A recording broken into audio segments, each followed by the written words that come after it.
Good morning all of you. Class 10th CBSE board. देखिए, आज हम लोग हिंदी काव्य खंड इससे पहले पढ़ रहे थे। आज हम लोग पढ़ेंगे हिंदी गद्य खंड। हिंदी का गद्य खंड।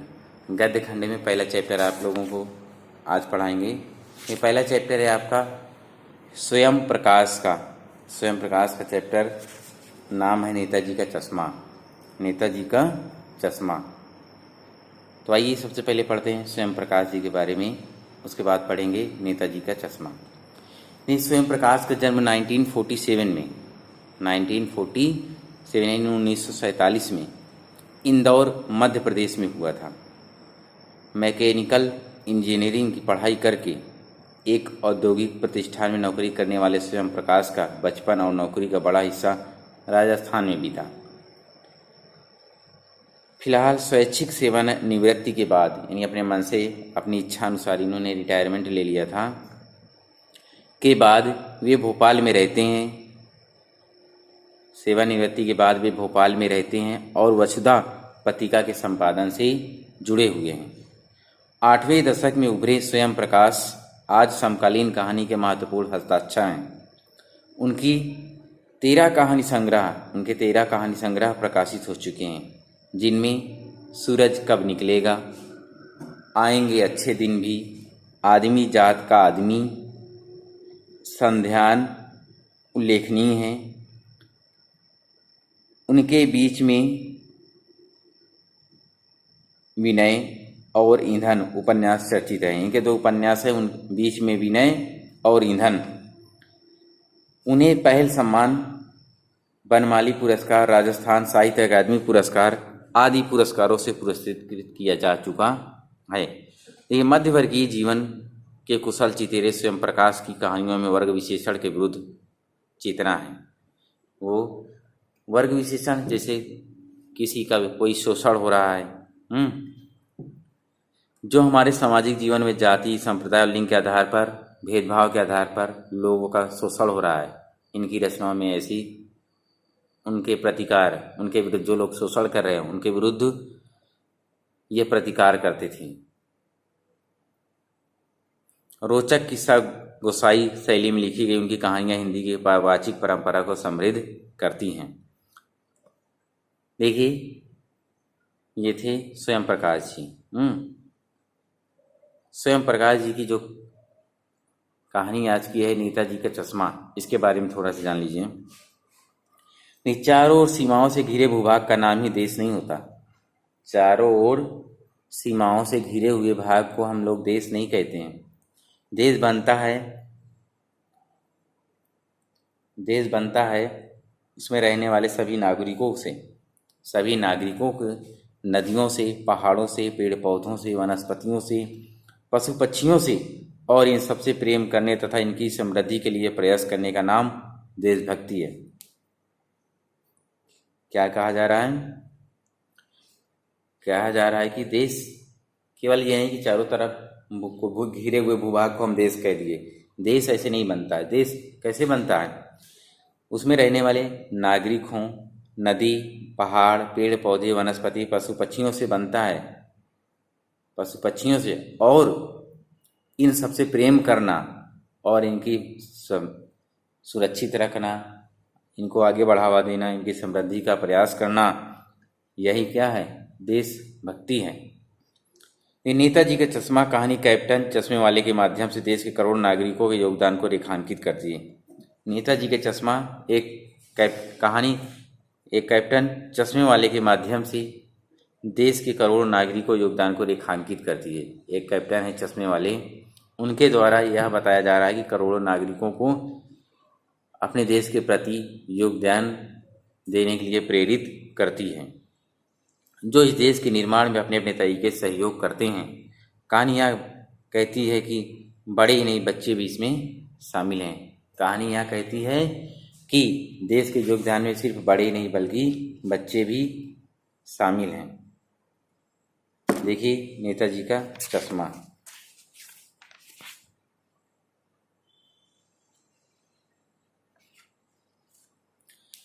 हालदार साहब को हर 15वें दिन कंपनी के काम के सिलसिले में उस कस्बे से गुजरना पड़ता था। कस्बा बहुत बड़ा नहीं था, एक हालदार साहब थे, इनको हर 15वें दिन कंपनी अंग्रेजी कंपनी के काम से सिलसिले में कस्बे से गुजरना पड़ता था। कस्बा बहुत बड़ा नहीं था जिसे पक्का मकान कहा जा सके, वैसे कुछ ही मकान जिसे बाजार कहा जा सके। यानी कस्बा बहुत बड़ा नहीं था, इलाका वो जो था वो बहुत बड़ा नहीं था, क्षेत्र जिसे पक्का मकान कहा जा सके वैसे कुछ ही मकान, और जिसे बाजार जा सके वैसा ही एक बाजार था। यानी जिसे पक्का मकान कह सके वैसे ही कुछ मकान था, और जिसे बाजार कह सकें वैसा ही एक बाजार था। कस्बे में एक लड़कों का स्कूल, एक लड़कियों का स्कूल, यानी एक बॉयज एंड एक गर्ल्स, एक सीमेंट का छोटा सा कारखाना भी था, 2 ओपन एयर सिनेमा घर, 2 सिनेमा घर, और एक ठो नगर पालिका, और एक क्या थी, नगर पालिका। नगर पालिका थी तो कुछ न कुछ करती भी रहती थी, नगर पालिका थी तो कुछ न कुछ अपना इधर उधर करती रहती थी, कोई ना कोई कार्य। कभी कोई सड़क पक्की करवा दी। नगर पालिका का क्या होता है, अपने क्षेत्र की देखभाल करना, वहाँ सुख सुविधाओं का पता लगाना, सड़क है, पानी है, नल है, नाली है, इन सब की व्यवस्था करना।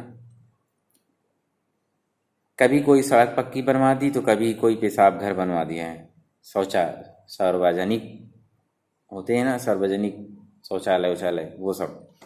कभी कबूतरों की छतरी बनवा दी, कभी कबूतरों के लिए छतरी बनवा दी, तो कभी कभी सम्मेलन भी करवा दिया। ये था नगर पालिका का कार्य जो वहाँ हो रहा था।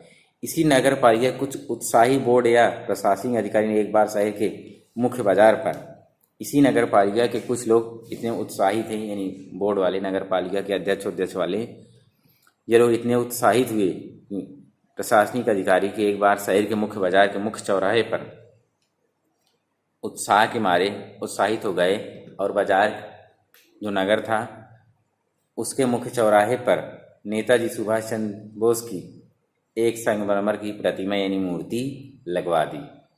संगमरमर यानी एक की बढ़िया मार्बल की एक मूर्ति नेताजी सुभाष चंद्र बोस की चौराहे पर लगवा दी। यह कहानी उस प्रतिमा के बारे में है। यह कहानी कहाँ है, तभी तो नाम इसका नेताजी का चश्मा। नेताजी किसको कहते थे, सुभाष चंद्र बोस को। यह कहानी उसी प्रतिमा के बारे में है, बल्कि उसके भी एक छोटे से हिस्से के बारे में, और वो क्या है, चश्मे के बारे में। ये कहानी अब वहीं से स्टार्ट होती है। अब देखिए, चौराहे से। पूरी बात तो अब पता नहीं, लेकिन लगता है कि देश के अच्छे मूर्तिकारों की जानकारी नहीं होने और अच्छी मूर्ति लगातार मन उपलब्ध बजट से कहीं बहुत ज़्यादा होने के कारण, कह रहे पूरी बात तो पता नहीं है। कह रहे हम पूरी बात तो हमने को नहीं पता है क्या बात थी क्या नहीं। लेकिन लगता है कि देश के अच्छे मूर्तिकारों की जानकारी नहीं होने से, क्या कह रहे, लगता है देश के अच्छे मूर्तिकारों की जानकारी नहीं है। अच्छी मूर्ति की लागत, अनुमान और उपलब्ध बजट से कहीं ज़्यादा होने के कारण काफ़ी समय उपवाहकों और चिट्ठी पत्री में बर्बाद हुआ होगा। क्या कह रहे हैं कि लागत जितनी हम करें कि जितना लोग समझ रहे कि इतनी लागत आएगी, उनका अनुमान था, बजट उपलब्ध था, उससे काफ़ी समय और उपभोग चिट्ठी में बर्बाद हुआ। बोर्ड की शासन अवधि समाप्त होने की घड़ियों में किसी स्थानीय कलाकार को अवसर देने का निर्णय किया गया। क्या निर्णय लिया गया कि छोड़ो, अब इतना समय नहीं है, बाहर से किसी अच्छे कलाकार को बुलाया जाए, अच्छे चित्रकार या मूर्तिकार को बुलाया जाए। उसमें लागत बहुत लगेगी, उतना बजट भी उपलब्ध नहीं है और समय भी नहीं है। तो बोर्ड की शासन अवधि भी समाप्त हो रही थी, यानी समय भी जा रहा था। घड़ियों में यानी समय के अभाव में तुरंत लोगों ने क्या किया कि किसी स्थानीय कलाकार को अवसर देने का निर्णय लिया। उन लोगों ने निर्णय लिया कि हम किसी स्थानीय कलाकार को ही इसमें मौका देंगे। और अंत में कस्बे के इकलौते हाई स्कूल के इकलौते ड्राइंग मास्टर, अंत में क्या हुआ कि कस्बे में जो स्कूल था वहीं के ड्राइंग मास्टर, स्कूल के जो ड्राइंग मास्टर टीचर थे, मास्टर साहब, कहा कि मास्टर मान लीजिए मोतीलाल जी को, क्या कहा कि मान लीजिए मास्टर लाल जी, मोतीलाल जी को यह काम सौंप दिया गया है। स्कूल के मास्टर जी थे कला की, उन्हीं को यह काम सौंप दिया गया होगा, जो महीने भर में मूर्ति बनाकर पटक देने का विश्वास दिला रहे थे। जो कह रहे थे कि हम 1 महीने में मूर्ति बनाकर पटक देंगे, यानी आपके सामने ला देंगे, वो एकदम से विश्वास दिला रहे थे। अरे बस हमको महीने भर का समय दीजिए, देखिए मूर्ति को हम बना के आपके सामने ला देंगे। जैसा कि कहा चुका है, मूर्ति संगमरमर की थी। जैसा कि पहले बताया जाए, मूर्ति किसकी थी? मार्बल की थी। टोपी की नोक से कोट के दूसरे बटन तक कोई 2 फुट ऊंची। टोपी की नोक, नेताजी टोपी लगाते थे ना, टोपी की नोक से कोट के दूसरे बटन तक कोई 2 फुट ऊंची, जिसे कहते हैं बस्ट, और सुंदर थी। नेताजी सुंदर लग रहे थे। नेताजी सुंदर लग रहे थे, यानी मूर्ति बन चुकी है, जिसे कहते सुंदर, और वह सुंदर थी। कुछ कुछ मासूम और कमसीन वो उस मूर्ति में क्या दिखाई दे रहे थे? क्या दिखाई दे रहे थे? बहुत मासूम और कमसीन, यानी बहुत कम उम्र के लग रहे थे, जैसे अभी नौजवान। फौजी वर्दी में मूर्ति को देखते ही दिल्ली चलो और तुम मुझे खून दो वगैरह याद आने लगते थे। उस मूर्ति को जैसे ही देखते हैं तो उनके दिए हुए नारे दिल्ली चलो और तुम मुझे खून दो मैं तुम्हें आज़ादी दूंगा जैसे नारे याद आने लगते थे। इस दृष्टि से यह सफल और सराहनीय प्रयास था। देखा जाए तो एक तरीके से यह बहुत सफल और सराहनीय अच्छा कार्य था। केवल एक चीज़ की कसर थी, देखते ही खटकती थी। केवल एक चीज़ की कसर रह गई थी इस मूर्ति में, जो देखते ही खटक रही थी। नेताजी की आंखों पर चश्मा नहीं था। क्या नहीं था? नेताजी की आंखों पर चश्मा नहीं था, क्योंकि वो चश्मा लगाते थे। आप लोगों ने नेताजी का चित्र देखा होगा ना, चश्मा लगाए हुए, और मूर्ति में चश्मा नहीं लगा हुआ था। यही एक चीज़ की खटक सबके मन में रह गई। यानी चश्मा तो था लेकिन संगमरमर का नहीं था। चश्मा तो था लेकिन संगमरमर का नहीं था। एक सामान्य और सचमुच के चश्मे का चौड़ा काला फ्रेम मूर्ति को पहना दिया गया था। ऐसे चश्मा जो मिलता है बाजार में, समझ लीजिए इस तरह के बढ़िया एक फ्रेम लाया गया काला चश्मा का। फ्रेम लाया और इसी फ्रेम को और बढ़िया फ्रेम बनवा के काला चौड़ा फ्रेम मूर्ति को पहना दिया गया, लेकिन वो मार्बल का नहीं था, ऐसे सामान्य था। हालदार साहब जब पहली बार इस कस्बे से गुजरे, हालदार साहब जो हर 15वें दिन कंपनी के काम से उस कस्बे से गुजरते रहते थे, जब पहली बार इस कस्बे से गुजरे और चौराहे पर पान खाने रुके और चौराहे पर पान खाने के लिए रुक गए, तभी उन्होंने इसे लक्षित किया, यानी उस ओर लक्ष्य बनाया, यानी ये कहीं मूर्ति की ओर देखा, मूर्ति की ओर देखा, और उनके चेहरे पर एक कौतुक भरी मुस्कान फैल गई, और उनके में चेहरे पर एक कौतुक भरी उत्साहित ऐसी कौतूहल भरी एक मुस्कान फैल गई। वाह भाई, क्या सोचने लगे? वाह भाई, यह आइडिया भी ठीक है। क्या कहा कि वाह भाई क्या आइडिया, क्या विचार है लोगों के। मूर्ति पत्थर की और चश्मा रियल। क्या कहा कि मूर्ति पत्थर की है और चश्मा बढ़िया रियल लगा दिए हैं, आजकल के ज़माने वाला। ये जीप कस्बा छोड़कर आगे बढ़ गई। वो जिस जीप से हालदार साहब जा रहे थे, जीप कस्बा छोड़कर आगे चल गई। तब भी हालदार साहब इस मूर्ति के बारे में सोचते रहे। हालदार साहब आगे बढ़ गए, उनकी गाड़ी आगे चली गई, लेकिन वे नेताजी की मूर्ति के बारे में सोचते रहे, और अंत में इस निष्कर्ष पर पहुँचे। सोचते हुए क्या निष्कर्ष पर पहुँचे कि कुल मिलाकर कस्बे के नागरिकों का यह प्रयास सराहनीय है। उन्होंने यह सोचा कि नागरिकों का यह प्रयास वाकई में सराहनीय है, प्रशंसा करने की योग्य है, उन्होंने अच्छा कार्य किया है। महत्व मूर्ति के रंग रूप या कद का नहीं है। कहा कि महत्व मूर्ति के रंग रूप या कर्तव्य का या कद का नहीं है, उस भावना का है। क्या कहा कि उस भावना का है, वरना तो देशभक्ति भी आजकल मजाक की चीज़ होती जा रही है। यानी हालदार साहब ने क्या किसी ये प्रशंसा की, सराहना की। कहा कि उनके हृदय में शायद देशभक्ति भरी हुई है, इसलिए उन्होंने आज़ाद वो नेताजी की जैसी भी मूर्ति थी, रंग रूप या कद का उन्होंने उसकी कोई वो नहीं टेंशन नहीं किया। लेकिन कह रहे इसलिए कोई महत्व रंग रूप या कलर का कोई महत्व नहीं दिया। कह रहे उनकी भावना देशभक्ति थी, इसलिए उनका ये सराहनीय कार्य है। दूसरी बार जब हालदार साहब उधर से गुजरे तो उन्हें मूर्ति में कुछ अंतर दिखाई दिया। दूसरी बार जब हालदार साहब उधर से गुजरे तो उन्हें मूर्ति में कुछ और अंतर दिखाई दिया। ध्यान से देखा तो पाया कि चश्मा दूसरा है। इस बार ध्यान से देखें तो क्या पाया कि चश्मा दूसरा है। पहले मोटे फ्रेम वाला चौकोर चश्मा था, अब तार के फ्रेम वाला गोल चश्मा है। पहले क्या था? मोटे फ्रेम वाला चौकोर चश्मा था, अब तार के फ्रेम वाला गोल चश्मा है। इन चश्मे का डिजाइन बदल गया और चश्मा भी बदल गया। हालदार साहब का कौतुक और बढ़ा। हालदार साहब सोचने लगे, अरे यार ये क्या हो रहा है सब। उनका कौतूहल बढ़ा, वो जानना चाहते थे कि आखिर ऐसा क्यों। वाह भाई, फिर उन्होंने सोचा, वाह भाई क्या आइडिया है, मूर्ति कपड़े नहीं बदलती है। क्या सोचा कि वाह भाई क्या आइडिया है, मूर्ति कपड़े नहीं बदल सकती लेकिन चश्मा तो बदल ही सकती है। क्या कहा? मूर्ति कपड़े नहीं बदल सकती तो क्या हुआ, चश्मा तो बदल सकती है। रोज चश्मे बदला दिए। और वह जब तीसरी बार गुजरे तब भी एक नया चश्मा था, यानी जितनी बार आते उतनी बार एक नया चश्मा देखते। हालदार साहब की आदत पड़ गई, हर बार कस्बे से गुजरते समय चौराहे पर वो रुकते थे।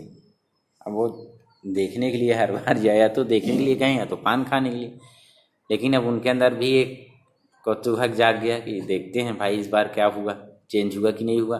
कोई भी होगा, एक बार, दो बार, तीन बार, और बार बार उसी जगह जाएगा और रोज़ नया चीज़ देखने को मिलेगा।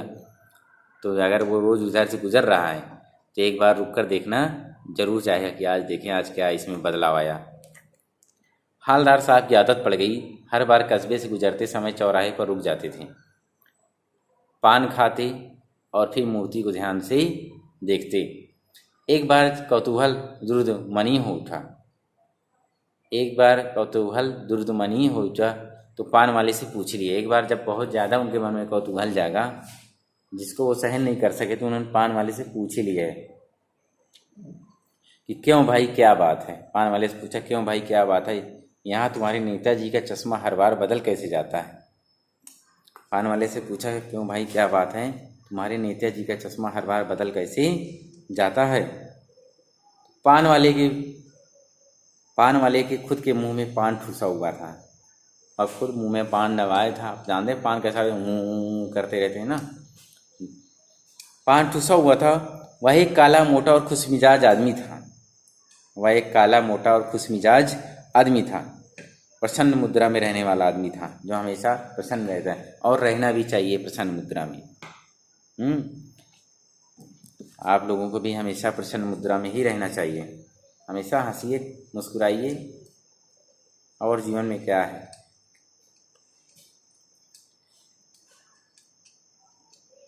हालदार साहब का प्रश्न सुनकर वह आंखों ही आंखों में हंसा। हालदार साहब का प्रश्न सुनकर वह अपने आप में हंसने लगा, अपने अंदर ही अंदर मुस्कुराने लगा, हंसने लगा।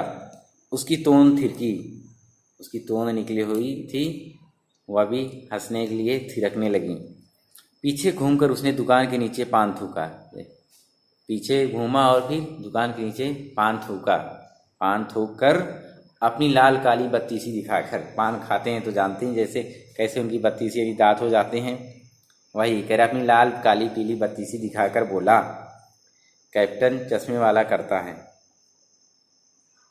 क्या बोला कि ये जो नेताजी का चश्मा है उसे कैप्टन चश्मे वाला सब करता है। क्या करता है? हालदार साहब को समझ नहीं पाए। चश्मा चेंज कर देता है। पान वाले ने समझाया कि चश्मा को वह बदल देता है। कौन? कैप्टन चश्मे वाले, वो बदल देते हैं बार बार। क्या मतलब है, क्यों चेंज कर देता है? हालदार साहब अब भी कुछ समझ नहीं पाए थे। हालदार यह जानना चाहते क्यों बदल देता है आखिर बार बार। कोई गिराक आ गया समझो, उसको चौड़े चौखट चाहिए तो कैप्टन किधर से लाएगा, तो उसको मूर्ति वाला दे दिया, उधर दूसरा बिठा दिया गया। कोई गिराक या ग्राहक आ गया, उसको चौड़े चौखट चाहिए तो कैप्टन किधर से लाएगा, तो उसको मूर्ति वाला दे दिया। ओह, ये बात है। कैप्टन चश्मे वाला क्या करता है, कोई कस्टमर आ गया, कोई ग्राहक आ गया, अगर उसे चौड़े चौखट वाला यानी चौड़े फ्रेम वाला चश्मा चाहिए तो वह नेताजी की मूर्ति से निकाल कर उसको दे देता है। नेताजी की मूर्ति से निकाल कर उसको दे देता है। अगर नहीं उसके पास तो किधर से लाएगा। वही कह रहा है दुकान पान वाला, क्या करे, कोई ग्राहक आ गया यानी कोई ग्राहक आ गया तो उसे चौड़े चौखट का चाहिए, उसे चौड़े चौखट का फ्रेम वाला चश्मा चाहिए, तो कैप्टन कहाँ से लाएगा, तो वह उसे मूर्ति वाला दे देता है और उधर दूसरा पहना देता है। अब हवलदार साहब को बात कुछ समझ में आई, यानी अब बात हवलदार साहब को कुछ समझ में आई कि कस्टमर कोई आया कैप्टन चश्मे वाले के पास, चौड़े वाला या काले वाला या गोले वाला फ्रेम वाला चश्मा दुकान पर नहीं है, उसके पास नहीं है, तो वो नेताजी से निकालते हैं और उस चश्मे को कस्टमर को, ग्राहक को दे देते हैं और फिर एक दूसरा चश्मा वहाँ पहना देते हैं। अब बात कुछ समझ में आई। एक चश्मे वाला जिसका नाम कैप्टन है, उनको समझ में आया कि एक चश्मे वाला जिसका नाम कैप्टन है उसे नेताजी के बगैर चश्मे वाली मूर्ति बुरी लगती है, उसे बगैर चश्मे वाली नेताजी की मूर्ति बहुत बेकार लगती है, बुरी लगती है, बल्कि आहत करती है, उसके दिल को ठेस पहुंचाती है।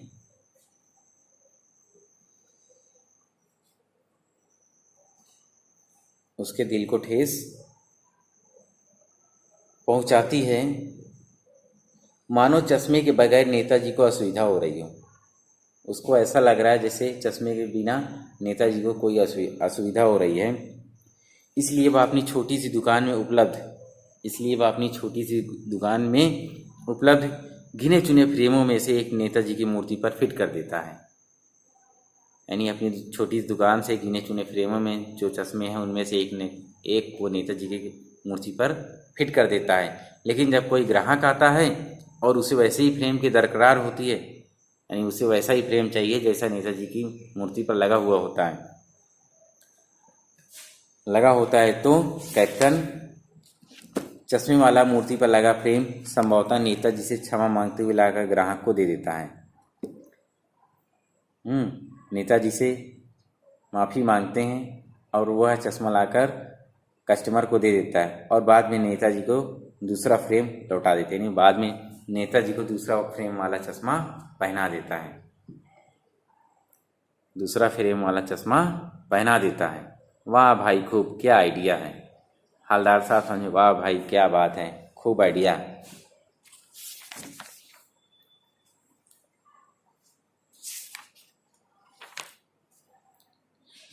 देखिए अब आगे। लेकिन भाई एक बात अभी समझ में नहीं आई। हवलदार साहब ने पान वाले से फिर पूछा, नेताजी का ओरिजिनल चश्मा कहाँ है? नेताजी का ओरिजिनल चश्मा कहाँ गया? पान वाला दूसरा पान मुंह में ठूस चुका था।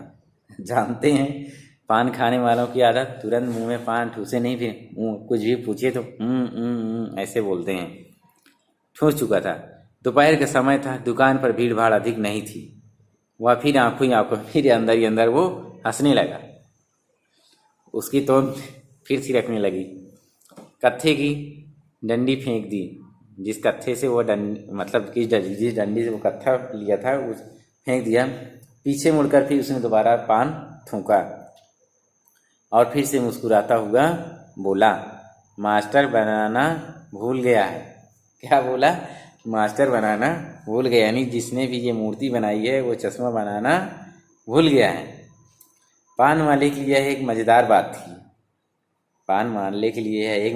बात थी, लेकिन हवलदार साहब की ये चकित और द्रवित करने लगी। यानी क्या कह रहा है? पान वाले के लिए यह तो एक मज़ेदार बात थी। मज़ा आ रहा था कि मास्टर से मज़ा लेता था कि चश्मा बनाना भूल गया, लेकिन हवलदार साहब के लिए एक आश्चर्यचकित और द्रवित यानी दुख देने वाली बात थी। यानी वह ठीक ही सोच रहे थे। मूर्ति के नीचे लिखा था मूर्तिकार मास्टर मोतीलाल। मूर्ति के नीचे क्या लिखा था? मूर्तिकार यानी मूर्ति बनाने वाले का नाम मूर्तिकार मास्टर लाल वाकई कस्बे का अध्यापक था। बेचारे ने महीने भर में मूर्ति बनाकर पटक देने का वादा कर दिया था। बेचारे ने महीना भर में मूर्ति बनाने का वादा करके कर लिया होगा, बना भी ली होगी, लेकिन पत्थर में पारदर्शी चश्मा कैसे बनाया जाए, कांच वाला यह तय नहीं कर पाया होगा।